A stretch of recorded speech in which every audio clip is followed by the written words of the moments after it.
Thank you for joining us. I'm Sean Turner, Professor of Strategic Communication at Michigan State University. This discussion is a follow-up to the recent town hall on the COVID-19 vaccines. During that town hall, you had a number of important questions that our panel members were not able to get to. So we collected and categorized those questions and brought our panel back to get you more answers. I'm pleased to be joined again by MSU President, Dr. Samuel Stanley, MSU Associate Dean for Public Health Integration, Dr. Deborah Furr-Holden, and MSU Emergency Management Coordinator, Lieutenant Dave Oslin. Thanks to all of you for joining us again. President Stanley, if I can start with you, I'd like to cover some of the questions related to the safety and efficacy of the COVID-19 vaccines. Can you briefly compare the safety and effectiveness of the COVID vaccines to that of the kind of vaccines we're all accustomed to receiving as children? I'm thinking about measles, mumps, rubella, DTaP, and others, or Tdap and others. Sure. So, of course, we're still early in the time of the COVID-19 vaccine, but to date, it's been shown to be extraordinarily effective and safe, and that's very important. I think if you look at how effective it is in terms of preventing disease, the numbers you come up with are very similar to those that are seen with the MMR vaccine. So reductions in disease of 95%. Roughly, that's what's seen with those vaccines. I think the difference, and what we don't know yet, is how effective it is in reducing transmission.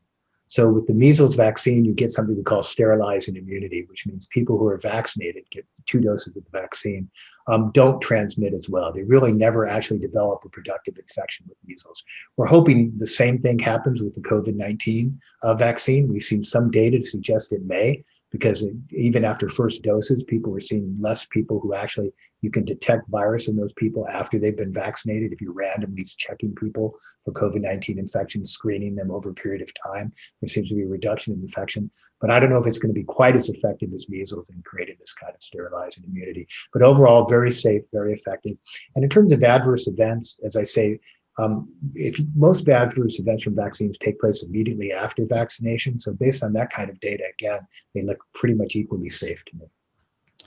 And President Stanley, isn't it the case that the current vaccines, the current COVID-19 vaccines, prevent COVID-19 as opposed to simply lessening the virus or reducing its impact? So I think that's what we're still trying to identify, and that's part of this issue around transmission, is whether people actually have virus and are colonized with virus after they're infected. I think there's definitely evidence, again, from Israel, evidence from some of our trials to suggest that it does help prevent people from actually getting infected, those people who've been vaccinated, but will be more studies to know how effective it is in doing that. But it's really important that it protects against disease. I don't want to minimize that. The challenge with this virus has been that for some people, it's relatively asymptomatic and they don't feel that sick, but for others, it's a devastating lethal disease. So the fact that it prevents severe disease and is very good at doing that, that's going to keep people out of hospitals, keep people from dying, and that's a very, very good result. Absolutely. What do we know about how the vaccine functions in people who already have COVID-19? Do the vaccines strengthen their resilience? And should people who have already had COVID, should they even get vaccinated? So the CDC recommends, and other units recommend, that people who have had COVID-19 should receive a vaccination. We believe, and some of the data suggests, that vaccine actually works better than having had natural infection and preventing people from getting disease again. So it's actually a little better than having natural disease.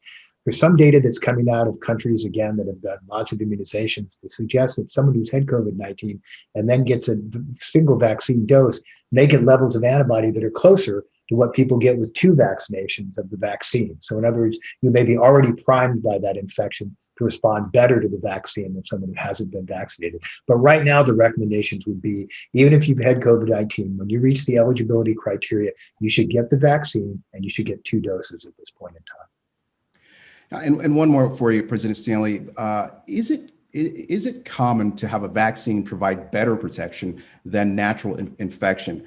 I guess the question is this different from any other disease that we've already been vaccinated against? No, it definitely can happen, where actually it turns out that the vaccine, when administered to a healthy person, can make a more pronounced immune response than the disease itself, in part because the disease may have some immunosuppressive effects. And so that can definitely take place. So the immune system doesn't respond as well to natural infection as it actually does to the vaccine. So it definitely can take place, and it certainly seems to be occurring for COVID-19. And that's been shown scientifically. As we look at responses to people that we see after disease and after vaccination, the antibody responses are higher. These antibodies that are made are higher after vaccination than after natural infection, but it's not incredibly uncommon. Thanks, President Stanley. We've got a few more questions for you, but I'd like to move on to one of our other panelists. Dr. Verholden, how serious is the issue of vaccine hesitancy in communities of color? And where we do see hesitancy, how do we reassure people that the vaccine is not an experiment that targets vulnerable communities?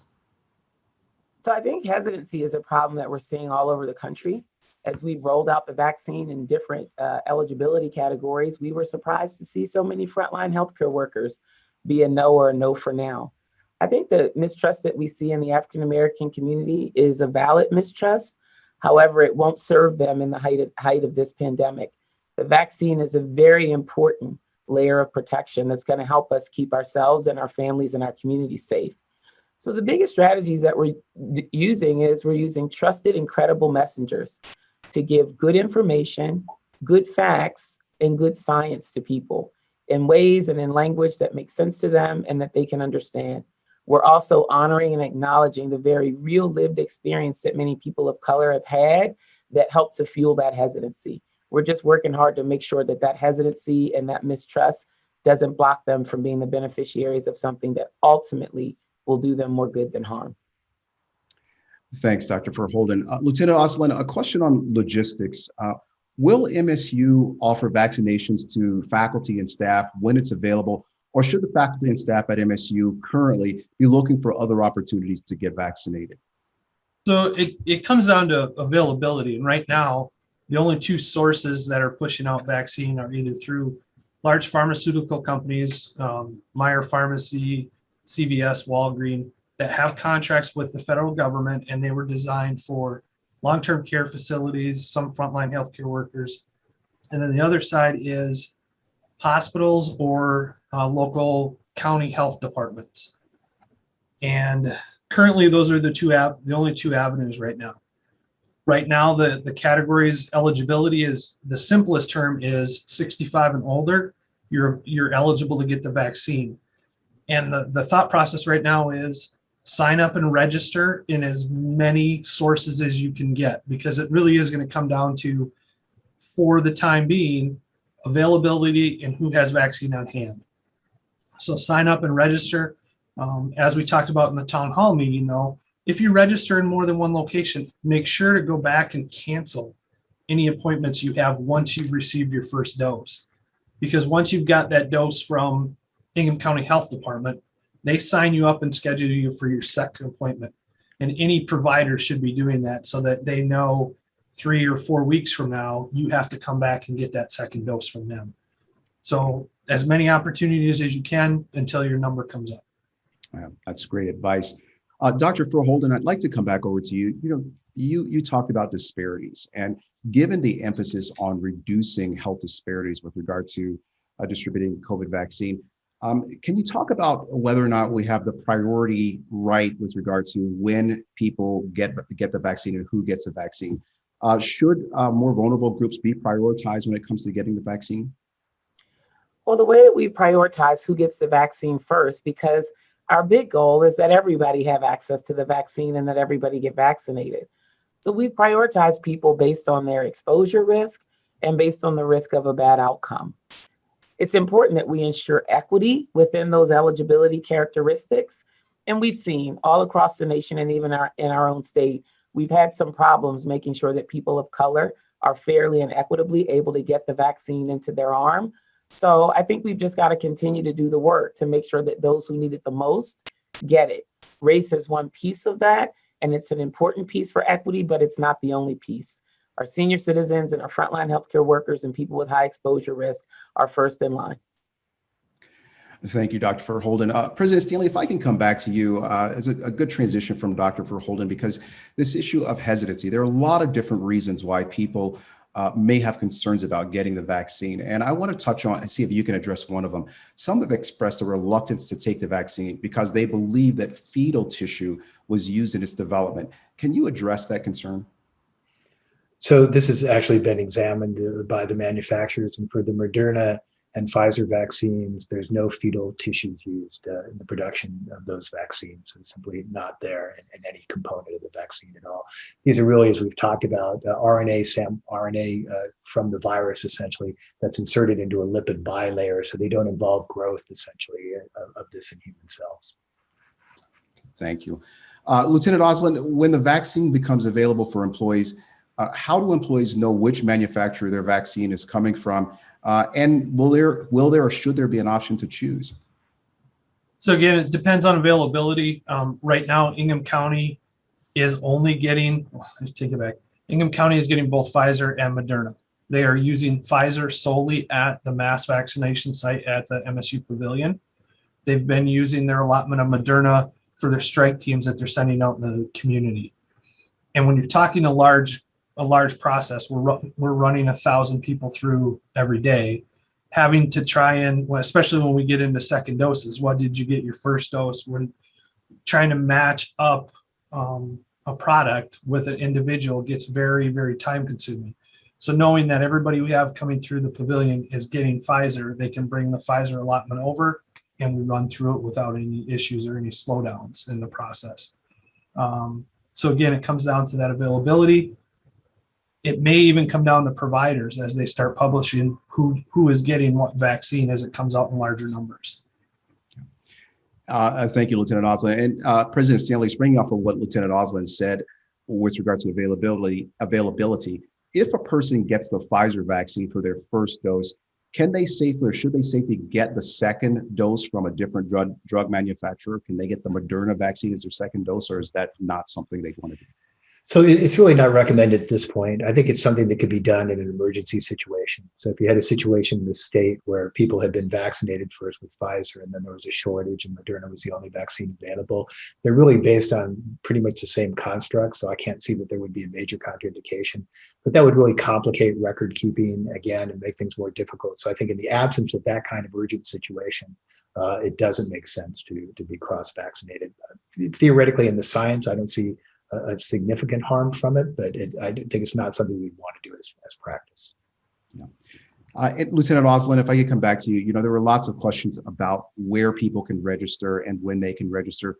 And I think you've touched on a lot of them. I just want to be sure that have a question where someone's asking, for those who typically work on campus, can they register in Ingham County and at the county where they reside? Or can they only register at one site with regards to the different counties? No, as far as the counties are going, you can register in your county of residency and your county of work.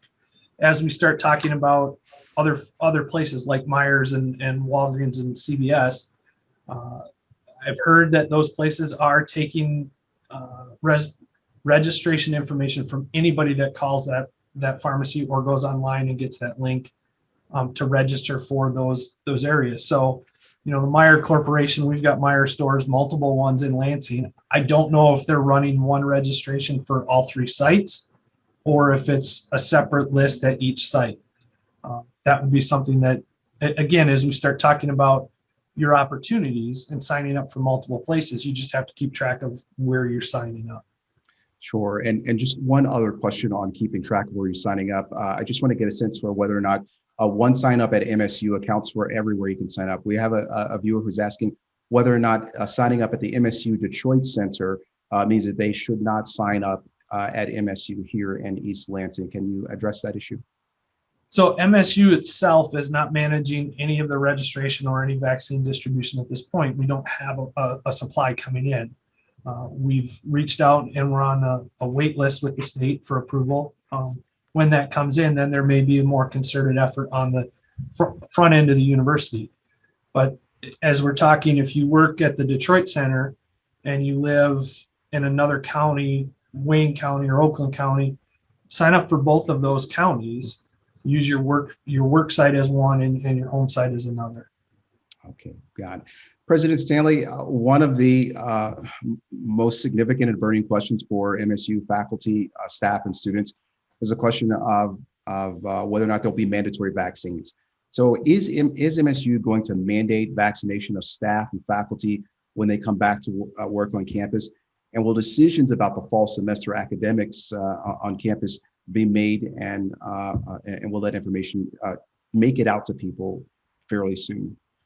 So obviously, it's very difficult to mandate a vaccine when it's not available to everybody. So I think that's, a very important consideration right now. I think it would put undue stress, and I think be unfair to people to say that you're going to have a vaccine when, as they say, there's not a supply right now for people to get vaccinated. We will continue to monitor the vaccine supply and so on. I would say that our goal would be to have everybody coming back to campus to have been vaccinated. I think that's important for the safety of people on campus. I think it's important for your safety and the safety of your colleagues on campus. And I think for many of the things we want to do, not just as a campus, but as a society, the more people who are vaccinated, the better shape we'll be in. So we'll certainly be thinking about that as an option. We'll think about it for students. We'll think about it for faculty and staff as well. But we won't make any decisions until there's a time when we can assure that people do have access to the doses they need. And so I think that's really the critical answer.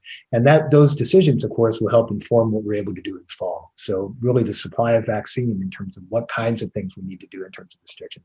I still believe that people will be wearing masks and so on when we first come back. I think that's going to be important in terms of maintaining social distancing, because I don't think we will have reached in our society or our campus community the high percentage we need to be sure about herd immunity to protect people. But having said that, I could be surprised. And so I think we're going to continue to look at the progress of the rollout and adapt things accordingly.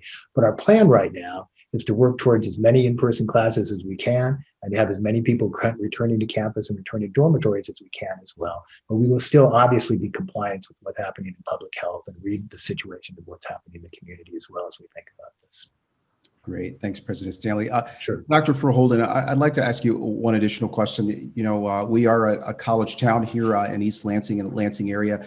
As a land-grant institution, has MSU assembled an interdisciplinary team of individuals to problem solve around addressing equity in vaccination rates and messaging about the vaccine for our greater Lansing community and the larger state community? We have people all across campus who I think have joined the fight in many ways on the front for COVID. Early on around testing and developing novel tests, developing testing supplies, figuring out innovative ways to recycle masks. We're pulling together our resources, both intellectual and physical, to figure out how to join this fight with COVID equity. But we do have three things worthy of note. We've got a lot of leadership. Myself and Dean Randy Rash are on the Michigan State Governor's COVID Task Force, and our own Dr. Mona is on the Protect Michigan equipment, who's really taken up the mantle on COVID equity. So more to come on that. Great. Well, President Stanley, Dr. Verholden, Lieutenant Oslin, I want to thank you for coming together and for taking some time to take on these tough questions. For all of our viewers out there, I want to remind you that we will continue to present opportunities for you to ask questions and to have your questions answered as we learn more about the COVID-19 vaccine distribution. Thank you all for joining us.